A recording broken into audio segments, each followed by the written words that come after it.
pilotes qui ont bien sûr préparé leurs traces, préparé leurs équipements et principalement les lunettes. Tir-off, roll-off. Ils s'apprêtent à vivre un véritable enfer dans ce cloaque espagnol. Allez, le 15 secondes d'ici quelques instants maintenant. Le starter est prêt, les pilotes. Alors il risque d'être très compliqué de reconnaître tous ces garçons. La pluie qui n'a pas cessé une seule seconde et qui continue de s'abattre. Allez, 5 secondes pour le 3e départ de la saison après l'ouverture aux Pays-Bas. Encore une course très compliquée qui s'annonce pour tous les meilleurs pilotes de cette catégorie MX1. C'est parti. Marc de Rover, le numéro 14, placé à l'intérieur, est pas mal parti. Une Suzuki également aux avant-postes. Et regardez les pilotes qui font littéralement de l'aquaplaning. Plusieurs garçons qui se retrouvent coincés, notamment Ken de Diker, le leader du championnat numéro 9. On l'a aperçu, Philippe Hertz également. Jonathan Barragan est par terre. Ah, décidément, quelques-uns des favoris pour la victoire dans cette manche sont déjà en difficulté. Et non, et finalement, Jonathan Barragan, ce n'est pas lui qui a chuté. Il est là, Jonathan Barragan. Au contraire, il a pris un excellent départ. Et ce circuit de Bellecour, on va avoir du mal à le reconnaître. Steve Ramon qui semble également bien parti. Regardez ces images incroyables. Les pilotes qui vont littéralement s'enfoncer dans les ornières béantes. Ah, c'est pas possible. C'est des conditions vraiment exceptionnelles aujourd'hui. Et grâce à son excellent départ, Jonathan Barragan peut espérer, on l'espère pour lui, briller à domicile. Steve Ramon également. Steve Ramon, le champion du monde en titre, qui est très bien parti lui aussi, avec sa plaque numéro 11. Un Steve Ramon habitué à rouler dans des conditions difficiles, chez lui en Belgique, dans le sable notamment. Alors là, il faut quasiment espérer que la pluie continue pour que le circuit reste certes très mouillé, mais le plus liquide possible. Car si la météo changeait et que le circuit commençait à coller un petit peu plus, ça deviendrait un véritable enfer. On revoit le départ au ralenti avec Ramon qui a bien chargé l'arrière pour éviter de se planter dans les flaques d'eau. Et puis derrière, l'accrochage impliquant plusieurs pilotes.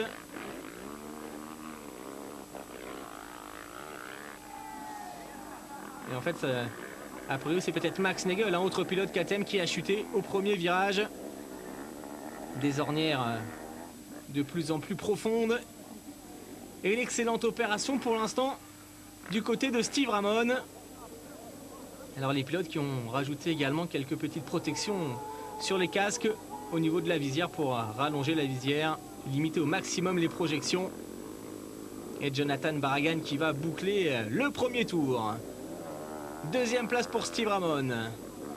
Josh Coppins en 3e position. Le néo-zélandais.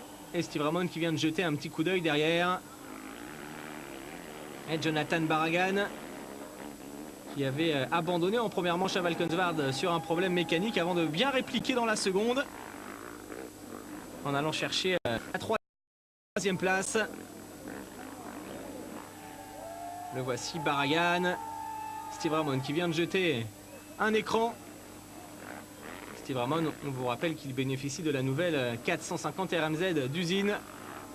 Une moto équipée de l'injection. Coppins, le voici, 3e homme.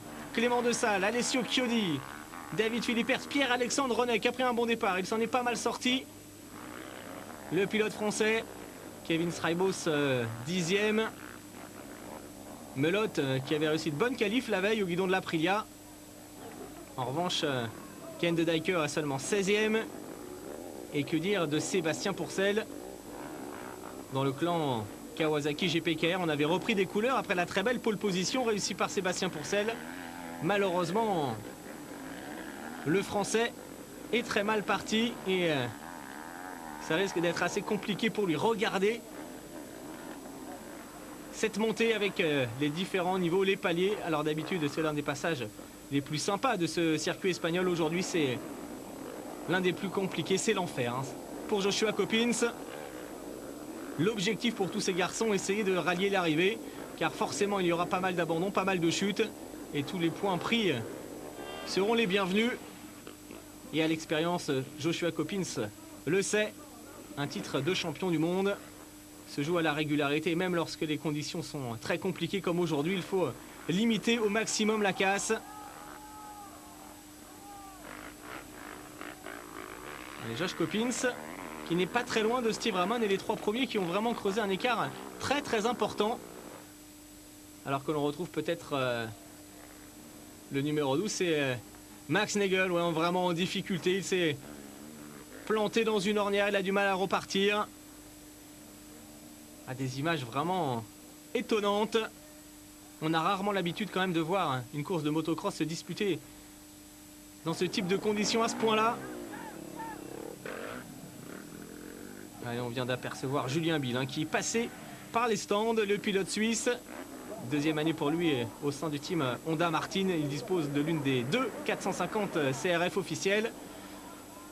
Et Julien Bill qui repart sur les talons de Jonathan Barragan. Bill qui n'avait pas marqué le moindre point du côté de Valkenswaard. Un début de championnat vraiment compliqué alors qu'il avait brillé lors des courses de préparation. Et Jonathan Barragan qui a trouvé des lignes intéressantes pour le moment. Alors certes, il n'en a pas énormément, même si on peut voir quand même que Ramon va chercher l'intérieur. Le numéro 121, Alessio Chiodi, l'Italien, en 5e position au guidon de l'ATM 450 officiel. Alessio Chiodi, ancien triple champion du monde 125 et qui a rejoint cette année l'équipe TM après une saison compliquée au guidon de l'Aprilia. Et il est pas mal placé dans cette manche Alessio Chiodi devant son compatriote Pierre-Alexandre Ronet qui tient bien le top 10 pour l'instant. Les 8e, Kevin Strijbos en 9e position. Alessio Chiodi qui a l'habitude de briller ici à Belpuig. On aperçoit son team manager dans la petite fenêtre en haut de votre écran. Probablement satisfait pour le moment de la performance de Kiko Chiodi.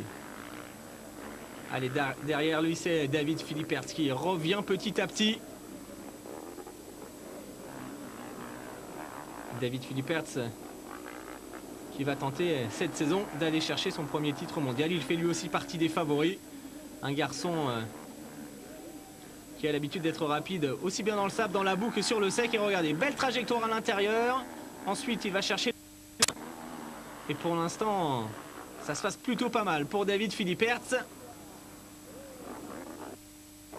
Lui qui s'était accroché avec son coéquipier Josh Coppins lors de la première manche de l'année. Philippertz, 5e du classement provisoire en arrivant ici en Espagne.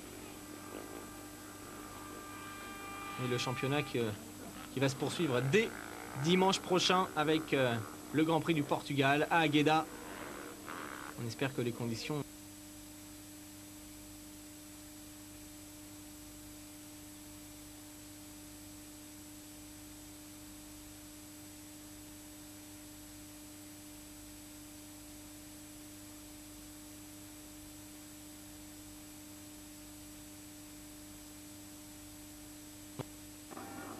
et la pluie qui continue de s'abattre sur l'Espagne. Alors, Tony Amoriello, quelle course fantastique pour l'instant du côté d'Alessio Chiodi. On peut probablement espérer un gros résultat pour lui.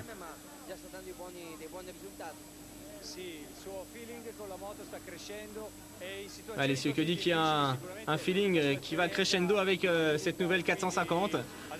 Il a réussi à prendre un départ correct et pour l'instant, il est dans le coup. Allez, Alessio Chiodi en train de progresser, le voici. Il reste encore 26 minutes plus de tours dans cette première manche chez Mix1 et les conditions ne s'arrangent pas. Allez, Kiko Chiodi,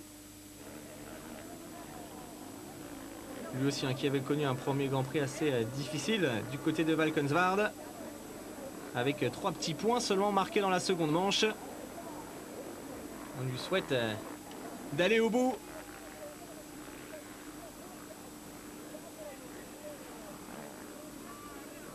Et avec sa petite taille, il n'est pas forcément aidé dans les ornières profondes. Alessio Chiodi, et pourtant, il s'en sort. On aperçoit brièvement cette machine, l'ATM, avec, depuis l'an passé, un cadre en aluminium.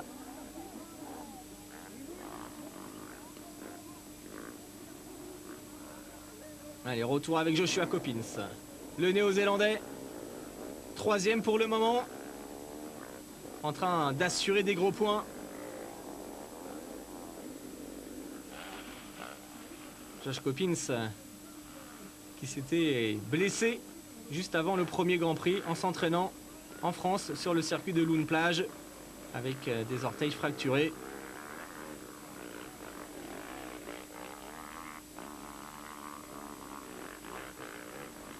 Et malgré tout, il avait réussi à s'aligner au départ de la première manche de la saison. Il est encore là, présent. Obligé de serrer les dents, mais il est dans le coup, Joshua Coppins, dans cette première manche. On peut compter sur lui. Bargan Ramon Coppins, qui a déjà 18 secondes de retard. Tanel Lehoc, qui est revenu en 4e position devant Philippe Hertz. Et puis, très belle course pour le moment de Pierre-Alexandre Renet, le Français. De Dijker également qui fait un gros retour. Ken De Dijker, le leader du championnat du monde. Et regardez, Coppins sur les talons de Jonathan Barragan. Ça veut dire que Steve Ramon a probablement pris le leadership. Le voilà, Jonathan Barragan numéro 7. Et derrière, c'est Josh Coppins. Allez, Steve Ramon, le voici, le champion du monde en titre.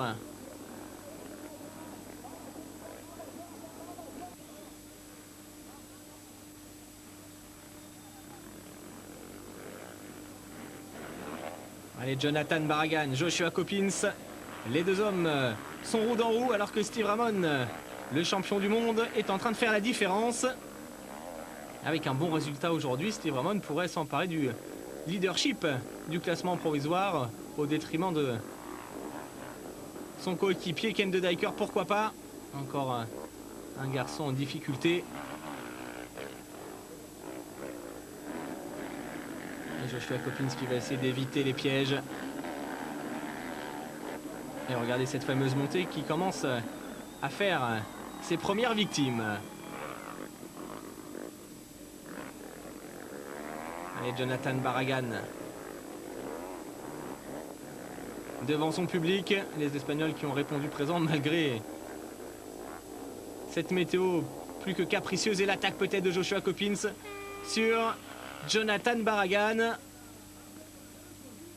Barragan, pilote de l'équipe KTM Silver Action. Il dispose lui aussi d'une KTM d'usine, même s'il n'est pas intégré directement à la structure officielle.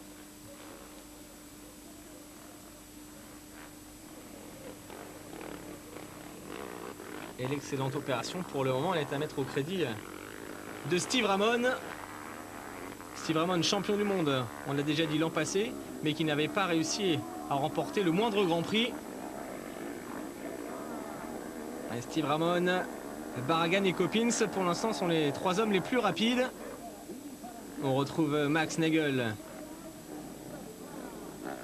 un des pilotes qui avait surpris son monde à Valkenswaard aujourd'hui. Ça se passe beaucoup moins bien pour lui. Autre garçon qui réussit une belle course, c'est David Philippe Hertz, qui se rapproche petit à petit des meilleurs.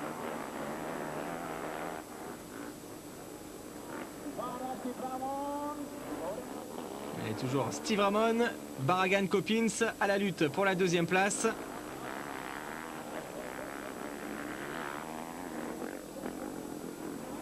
Alors on peut se rendre compte pour l'instant que la plupart des pilotes qui sont devant ont réussi à conserver leurs lunettes. La plupart des hommes de tête. Des lunettes qu'il faut préparer avec énormément de minutie, alors que l'on retrouve dans les stands Sébastien Pourcel. Ah, c'est mal parti pour Sébastien Pourcel, candidat au titre mondial en début de saison et qui, après les 3 premières manches, ne va pas compter beaucoup de points en compteur. Vous avez vu cette trajectoire assez étonnante. On va chercher carrément le bord de la piste pour tenter d'éviter les ornières les plus profondes. Là, il faut essayer d'innover hein, sur ce circuit. Nous sommes toujours en compagnie de Joshua Coppins avec son numéro 6. Alors on parlait des lunettes. Tous ces garçons qui ont pas mal de petites techniques. Hein. Coppins qui vient de se bloquer dans la montée. Attention, ça peut lui coûter cher.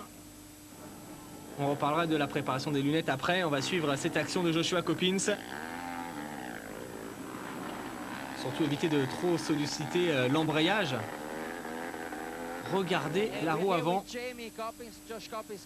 Alors, Josh Coppins qui va essayer de repartir. Nous sommes dans les stands avec le team Yamaha Monster Motocross, le team de Joshua Coppins. C'est la même chose pour tout le monde, hein. Forcément, les conditions sont équivalentes. Alors comment ça se passe au niveau de la condition physique pour Josh Coppins? Bah, ça va de mieux en mieux. Avec l'enchaînement des courses, il retrouve le rythme. Coppins obligé de s'arrêter quelques semaines. Et elle va reprendre son élan et c'est reparti pour Joshua Coppins. Cette fois-ci, pas de problème. Alors qu'un autre pilote Kawasaki là-haut est en difficulté. Allez, deux Dykers, ne vous fiez absolument pas au bandeau qui passe sur votre écran et qui concerne le MX2. Il y a sans doute eu un petit souci. Voilà, le MX1 Ramon, Coppins Barragan. Peut-être que ça a changé puisque on a vu Joshua Coppins en difficulté. Philippe Hertz dans le top 5. Et puis le retour très intéressant du leader du championnat du monde. Probablement un Ken de Dyker qui va profiter de son gabarit pour se sortir de ces conditions. Le voici, Ken de Dyker, auteur du doublé lors de l'épreuve de Valkenswaard, vainqueur du deuxième Grand Prix de sa carrière et qui s'affirme lui aussi comme l'un des prétendants à la couronne mondiale. Un Ken de Dyker totalement décomplexé, en phase avec l'équipe Suzuki Geburts. Il a énormément travaillé durant l'hiver pour mettre au point cette toute nouvelle moto, encadrée par Sylvain et Eric Geburts. Et Ken de Dyker qui fait du boulot, du bon boulot en ce moment, puisqu'il revient petit à petit. Je l'expliquais tout à l'heure, l'important aujourd'hui c'est vraiment d'aller au bout, de marquer même quelques petits points. Ken de Dyker qui a décidé même de retirer l'un de ses gants. Jonathan Barragan en difficulté, il était pourtant parti pour jouer le podium. Jonathan Barragan, problème mécanique sur la KTM. Ah, décidément, il n'est pas verni, Barragan. En 3 manches, 2 abandons sur des problèmes techniques. Et pourtant, il essaie de redémarrer des 450 KTM équipés du démarreur électrique. Mais alors là, ça semble compliqué. Il y a une Suzuki avec un pilote très rapide dans la boue. Il est bien possible qu'il s'agisse du français Pierre-Alexandre Renet. Pierre-Alexandre qui s'était fracturé le fémur au Supercross de Bercy et qui revient bien maintenant. Depuis quelques semaines, il a repris l'entraînement assez tard. Pierre-Alexandre Renet, il est 7e en ce moment. Très belle course du pilote normand. Habitué lui aussi à s'entraîner dans la boue. Il avait d'ailleurs réussi une course assez incroyable il y a quelques années en championnat d'Europe 125 dans des conditions un petit peu similaires. Même si on l'a vu là se coincer. Pierre-Alexandre Renet, assez dommage. Il était dans le rythme à la 7e place et vous l'avez vu, une toute petite erreur. Ça va lui coûter très cher malheureusement. Et on aperçoit d'autres pilotes passer. Alors on ne sait plus qui a pris un tour. Allez, Renet qui n'a toujours pas redémarré. Et Jonathan Barragan en train de rentrer. C'est terminé pour lui. Allez, retour sur le leader Steve Ramon qui n'a commis aucune erreur pour le moment. Ah, c'est du très grand Steve Ramon. On connaît le talent de ce garçon. Champion du monde 125, champion du monde MX1 l'an passé. Alors certes, il n'est pas le plus charismatique des pilotes de motocross. En revanche, en termes de pilotage, c'est l'un des plus forts. Toujours la trajectoire qui va bien, la ligne magique. Un pilotage très coulé pour Steve Ramon. Et ça lui permet, dans ces conditions difficiles, de faire la différence sur David Philippe Hertz qui est désormais en seconde position. Philippe Hertz qui a profité notamment du problème de Josh Coppins tout à l'heure dans la montée. On le sentait rapide, hein, David Philippe Hertz. Il ne va rien lâcher jusqu'au bout. Ramon qui semble vraiment à l'aise sous les yeux de son mécanicien. Maintenant, il faut espérer que la mécanique tienne jusqu'au bout.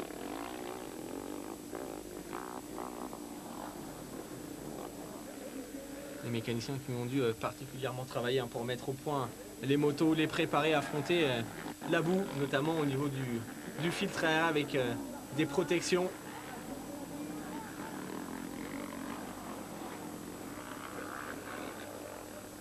Steve Ramon qui a vraiment une marge intéressante.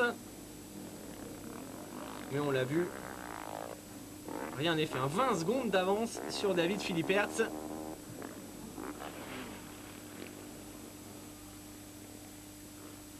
Derrière Coppins, c'est toujours lui aussi dans le coup. Tanel Leok, Kevin Strijbos qui essaie de revenir lui aussi. Kevin Strijbos qui a du mal à se faire à sa nouvelle Kawasaki. On sait qu'il n'est pas très content de ses suspensions notamment. Il a du mal avec le moteur. Alors que Sébastien Pourcel de son côté est satisfait du travail de l'équipe GPKR. Et a priori l'ambiance entre les deux garçons n'est pas au beau fixe en ce moment. Et toujours avec le champion du monde. Regardez la météo qui n'est pas prête de s'arranger. Le ciel est toujours aussi gris. Alors d'habitude en Espagne, à cette période de l'année, il fait plutôt beau. Et là, c'est compliqué. On va se quitter pour une petite page de pub. On se retrouve tout de suite pour la suite de cette première manche MX1. Le motocross mondial avec Kenny. Kenny, l'équipement pour le tout-terrain.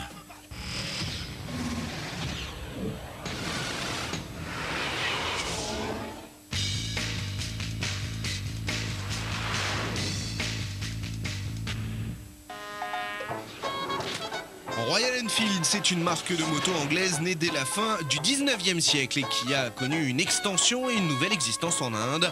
Un parcours atypique pour une marque mythique, un documentaire passionnant en tout cas à suivre sur Motors TV le mercredi 23 avril à 21 h.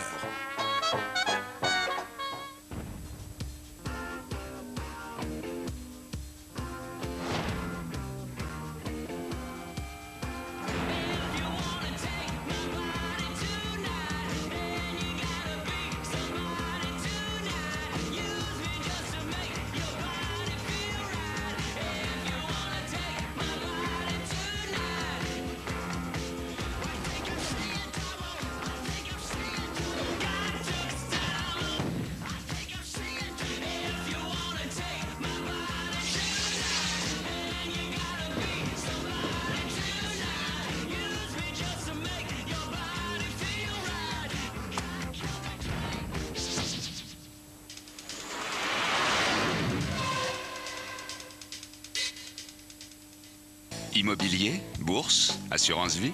Visiblement, Antoine sait ce qui rapporte immédiatement. Son dernier investissement, c'est l'antiride DNH de Nivea Formen. Sa formule antiride haute performance est efficace immédiatement et sur le long terme. Et personne ne s'en plaindra. Nouveau soin antiride DNH. Nivea Formen, ce que veulent les hommes.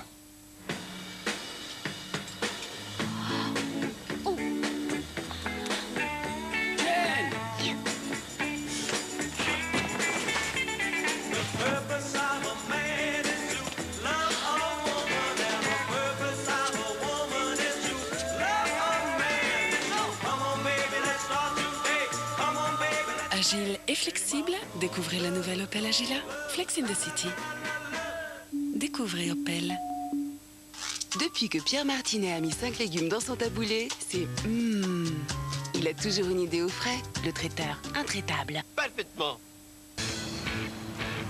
Pour les hommes qui recherchent la performance, Menen invente Menen Extreme à l'oligozinc, un ingrédient qui démultiplie l'efficacité déodorante. Résultat, une fraîcheur intense, une efficacité anti-auréole, même dans les situations les plus extrêmes.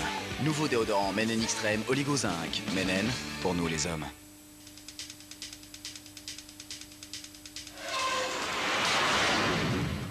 Le motocross mondial avec Kenny.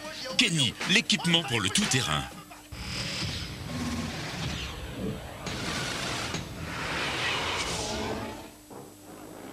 Nous sommes de retour dans l'enfer de Belpuig, le Grand Prix d'Espagne de motocross catégorie MX1.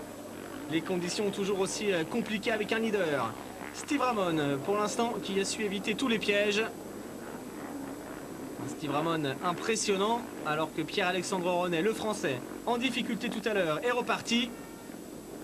Renet qui va tenter lui aussi de marquer quelques points. Et il va prendre un tour par le leader. Le voici, Steve Ramon. C'est dommage, hein. Renet qui était 7e tout à l'heure avant de se bloquer dans une ornière profonde. Ce serait pas mal pour lui de suivre le rythme de Steve Ramon et pourquoi pas d'emprunter ses trajectoires, car on l'a répété, le Belge est vraiment très à l'aise. Et Steve Ramon qui a d'ailleurs rapidement fait la différence.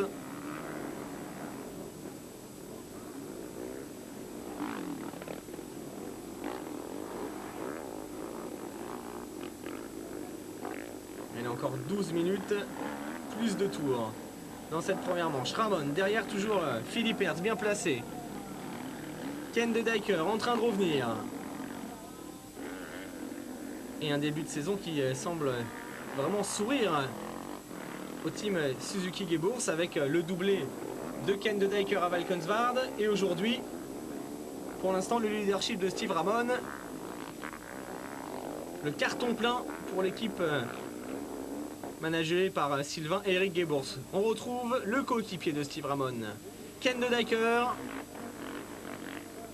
leader du championnat toujours, avec plus d'une minute de retard sur son coéquipier. Mais c'est pas grave, il était très mal parti de Dijker, pris dans l'accrochage du départ au premier virage. Il ne s'est pas affolé. Petit à petit, il est revenu. Et pour l'instant, il occupe la 3e place devant Josh Coppins.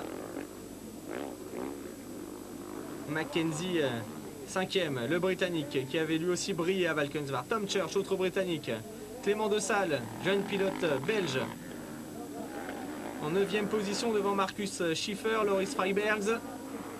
Ces conditions qui permettent forcément à quelques outsiders de briller. Et Ken de Dijker, lui, vient de retirer son gant droit maintenant. Il a les mains nues.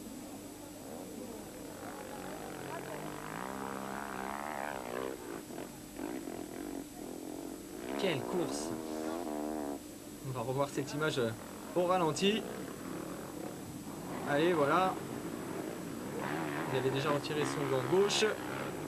Autour du droit, il va terminer comme ça. Ken de Dijker, pour essayer d'avoir un meilleur grip au niveau de son guidon. Allez, David Philippe Hertz, le numéro 19, le voici sur la Yamaha Rinaldi, la moto officielle.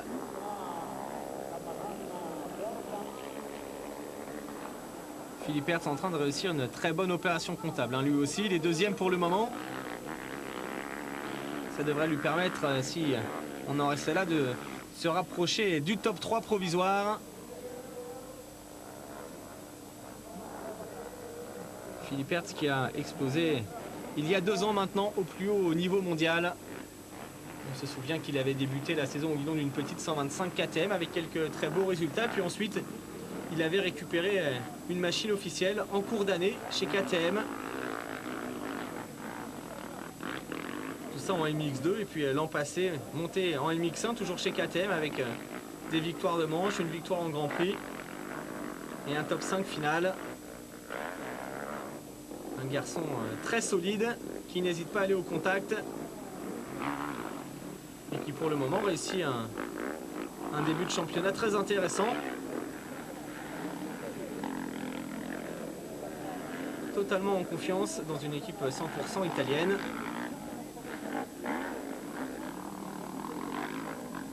Et toujours ces marches de Belpuig. C'est passé pour David Philippe Hertz.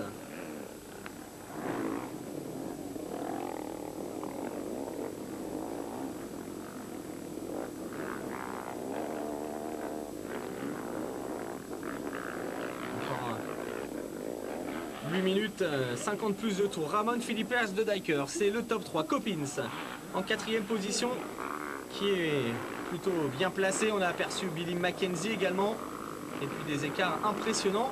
Bon retour de Kevin Strijbos qui est désormais 6e. Kevin Strijbos, ancien coéquipier de Steve Ramon. L'an passé, Strijbos qui est le vice-champion du monde 2007. Qui accumule les petits pépins physiques. Il n'est pas encore à 100%. Philippe Hertz qui va ralentir légèrement pour trouver la bonne ornière. Ensuite, chercher un petit peu d'adhérence pour se lancer dans la montée.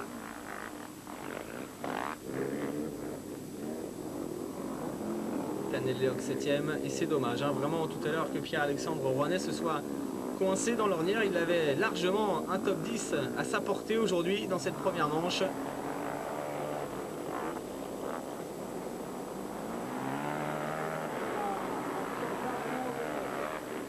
Autre pilote qui a déjà abandonné, il s'agit de Marc de Rover. Marc de Rover qui faisait partie des outsiders intéressants après de très bonnes courses de préparation. Malheureusement pour lui, un bris de chaîne en seconde manche à Valkenswaard, un abandon aujourd'hui. Un début d'année finalement compliqué.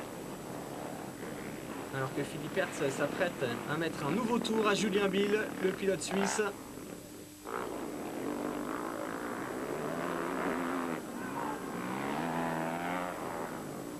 Il y a toujours Ken de Dijker dans le top 3 pour l'instant. Derrière Steve Ramon et David Philippe Hertz.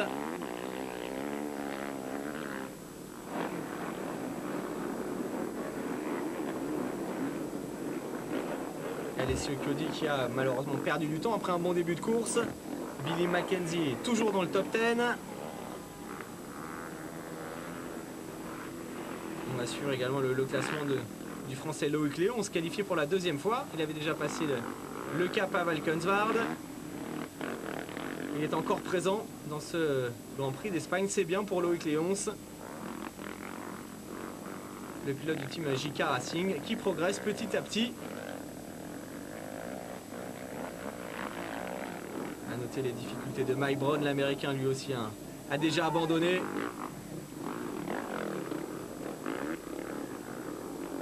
Et un championnat en train de tourner à l'avantage des pilotes Suzuki. Après deux courses, Ramon de Dijker, quel que soit le type de circuit, marque des gros points. Et regardez ça, c'est assez incroyable.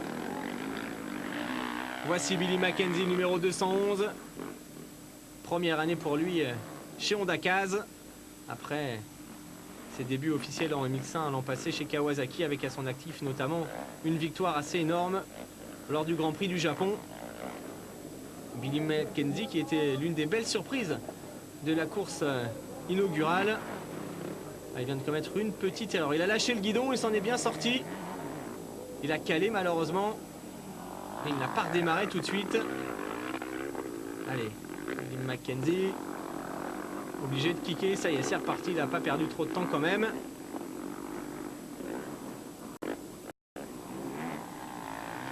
Mackenzie qui est arrivé ici en Espagne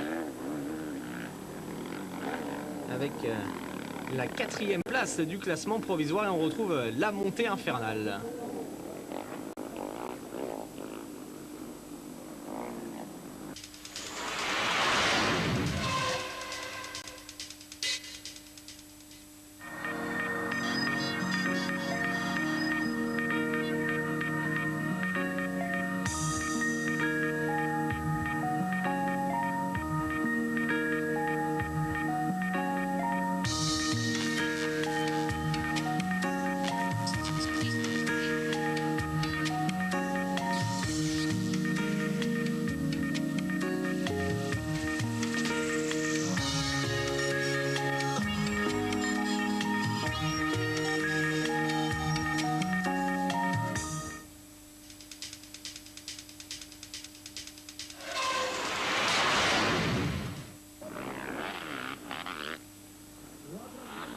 On retrouve maintenant Tanel Leoc, l'Estonien. Et voici Tanel Leoc, pilote du team KRT. officiel au guidon de cette 450 KXF. Leok qui peut viser un top 5 dans cette première manche, lui aussi s'est complètement loupé. Lors de l'ouverture du championnat à Valkenswaard, il revient de blessure. Il n'était pas du tout dans le rythme. Ça semble aller un petit peu mieux aujourd'hui.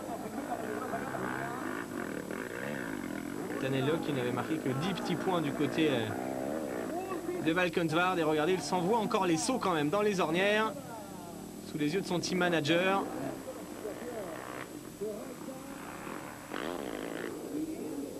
Tanel Leok qui adore ce circuit de Belpuig, mais qui le préfère beaucoup plus sec. Bien sûr, il y a 2 ans, il nous avait offert un superbe duel face à Stefan Everts en inquiétant à la régulière le multiple champion du monde belge. Et là, dans ces conditions, aujourd'hui, il est en train de prouver que la forme revient petit à petit. Leok qui a vraiment un super rythme.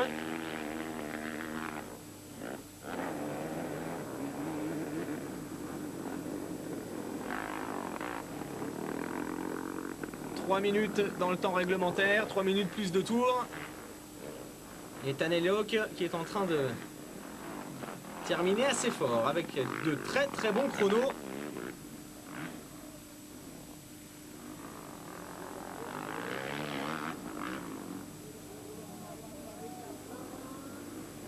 On retrouve maintenant Billy Mackenzie, le Britannique qui a calé tout à l'heure, il est 6e.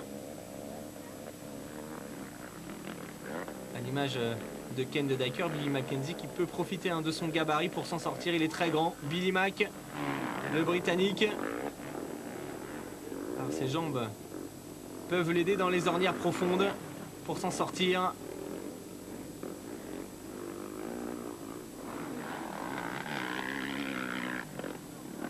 Et les mécaniciens qui vont avoir un boulot énorme pour reconfigurer les motos à l'arrivée de cette course.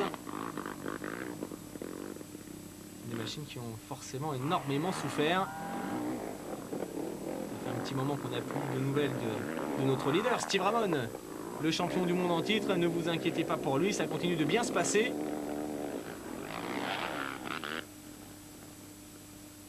Allez, Tanel Leok toujours à l'attaque. Il n'assure absolument pas en ce moment. Tanel Leok, il attaque, il essaye de revenir. Il est toujours 5e derrière le quatuor Ramon Philippert de Dyker Coppins. Alors Tanel Leok qui est le meilleur pilote Kawa avec une 5e place en ce moment. Ça se passe plutôt pas mal pour lui. Vous savez, c'est une course très compliquée aujourd'hui avec la pluie. Être 5e dans ces conditions, c'est plutôt pas mal. Et on serait très content de ce résultat chez Kawasaki. La dernière minute de course pour Tanel Leok. Regardez les écarts, 34 secondes d'avance pour Steve Ramon qui s'est vraiment promené. Incroyable perf de Steve Ramon. Philippe Hertz second devant De Dyker. Josh Coppins qui va assurer les gros points, c'est sûr maintenant. Le néo-zélandais, il va monter en puissance dans ce championnat. Alors l'an passé, il était parti vraiment très fort en remportant un maximum de courses avant de se blesser au Grand Prix de Loket et de louper le titre mondial pour pas grand-chose. Cette année, c'est un nouveau Coppins, toujours entraîné par Jackie Vimon.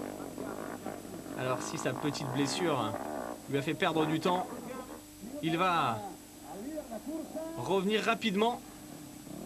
Il faudra surveiller ses performances dès le week-end prochain du côté d'Agueda. Steve Ramon, le leader, qui a retiré ses lunettes et qui va bientôt passer sur la ligne d'arrivée avec le panneau de tour, on lui souhaite. Voici la ligne droite devant les panneauteurs, le virage et le temps réglementaire qui est terminé maintenant. 2 tours normalement pour Steve Ramon. Voilà, c'est fait. Les 2 derniers tours pour le champion du monde en titre. On attend beaucoup de Steve Ramon cette année.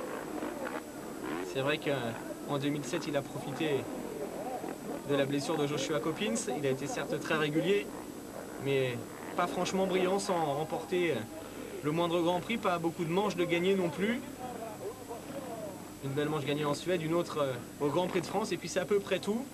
cette année avec le titre en poche. On attend de lui qu'il se lâche littéralement, qu'il aille chercher des grands prix, qu'il se fasse vraiment plaisir. Et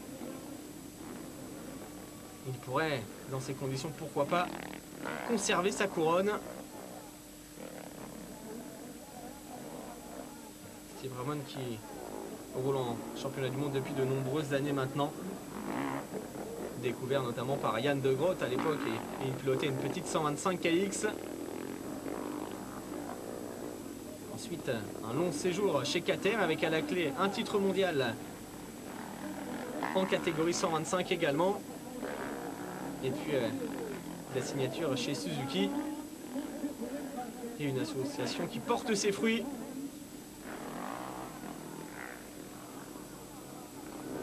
Et Ramon donc qui va offrir une troisième manche consécutive au Team Geburs. Ça ne fait plus aucun doute maintenant après le doublé de Valkenswaard signé de Dijker. Steve Ramon va remporter cette manche ici en Espagne. Alors les gros perdants du jour s'appellent Sébastien Pourcel évidemment, ou encore Jonathan Barragan, Mark De Rover, des garçons tous capables de jouer le podium final et qui ont tous abandonné. Sébastien Pourcel qui réveille sans doute d'un début de championnat bien meilleur, puisqu'au soir de ce Grand Prix d'Espagne, il sera très loin de ses objectifs.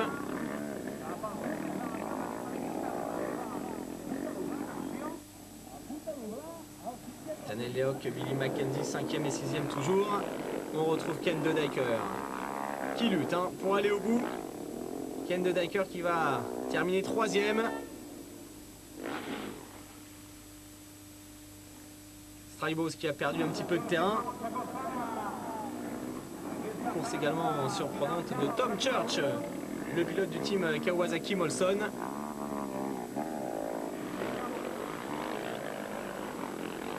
On va retrouver les pilotes Kawasaki justement avec Daniel Lehoc qui va rentrer dans son tout dernier tour. Là c'est son coéquipier Manuel Prime. Manuel Prime qui avait réussi une très belle entrée en matière à Valkenswaard. Il était 6e du classement provisoire. En revanche, aujourd'hui il est plus loin, 15e pour le moment.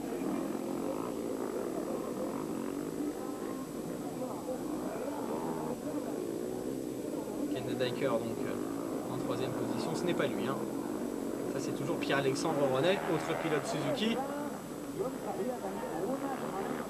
Renet qui navigue aux alentours de la 17e place, alors il va lui aussi marquer quelques points.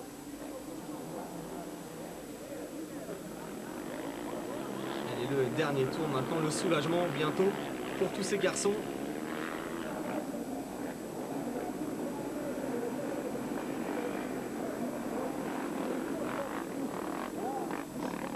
Et un championnat du monde qui va permettre à Steve Ramon et De Dijker d'imposer leur loi. De Dijker qui va sans doute conserver son leadership et Steve Ramon se rapprocher légèrement de son coéquipier.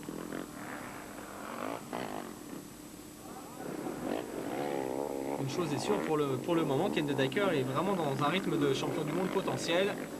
La petite image de Stefan Everts, le team manager de l'équipe KTM.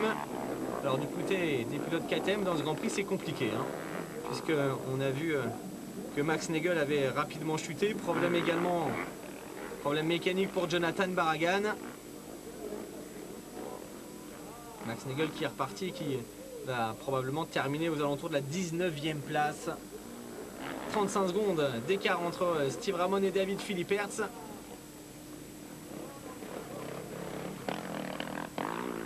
Et puis on saluera la performance de Joshua Coppins qui va terminer en 4e position.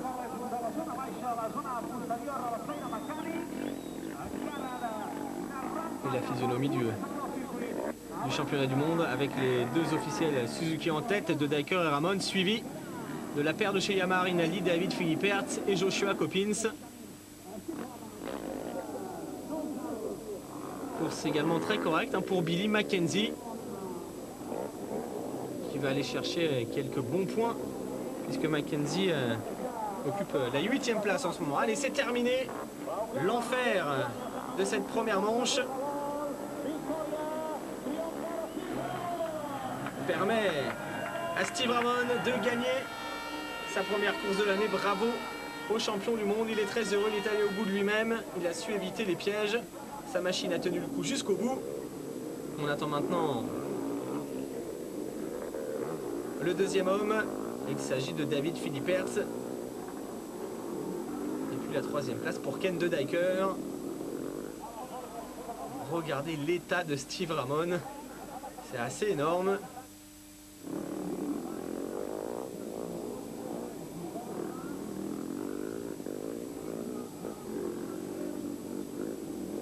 Philipperts qui ne va pas tarder à arriver. Billy Mackenzie également, De Dyker. Kevin Srybos qui va probablement terminer à la 6e place. Il s'en est pas mal sorti.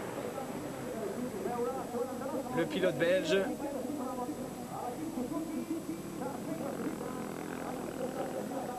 Voici David Philipperts, donc deuxième.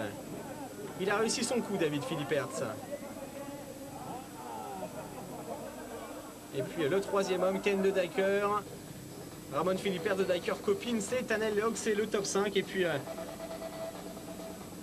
l'arrivée de cette manche, il y aura eu des discussions avec le jury. Et la décision va tomber assez rapidement puisque la deuxième manche MX1 sera annulée. Donc le vainqueur de ce Grand Prix, c'est Steve Ramon. Un Ramon qui se rapproche à 7 petits points seulement de Ken De Dyker. Au classement provisoire, 70 points pour De Dyker, 63 pour Ramon. Et ensuite on retrouve David Philipperts 55, Josh Coppins 47. Et puis Billy Mackenzie 46 dans le top 5. Max Nagel a perdu du terrain. Srybos est désormais 7e devant Prime et Cornel Nemeth, alors que Tanel Leog conclut le top 10 côté français. Sébastien Pourcel, après les 2 premiers Grands Prix, occupe seulement la 26e place avec 5 petits points. C'est vraiment la déception. Voici le classement provisoire de ce championnat du monde et on se retrouve en direct sur Motors TV dès dimanche prochain avec le Grand Prix MX2 qui se disputera du côté d'Agueda au Portugal. Voici la suite du classement. Et on attend pour voir apparaître peut-être Sébastien Pourcel. Il n'est toujours pas là. Pierre-Alexandre Renet, lui, a marqué 8 petits points. Début compliqué pour les Frenchies. Loïc Léonce, 1 point. Sébastien Pourcel, 5 points, 26e et 27e. Allez, le rideau va bientôt tomber sur ce Grand Prix MX1 d'Espagne. Un Grand Prix à oublier. Et on se donne rendez-vous dimanche prochain pour le MX2. Salut à tous.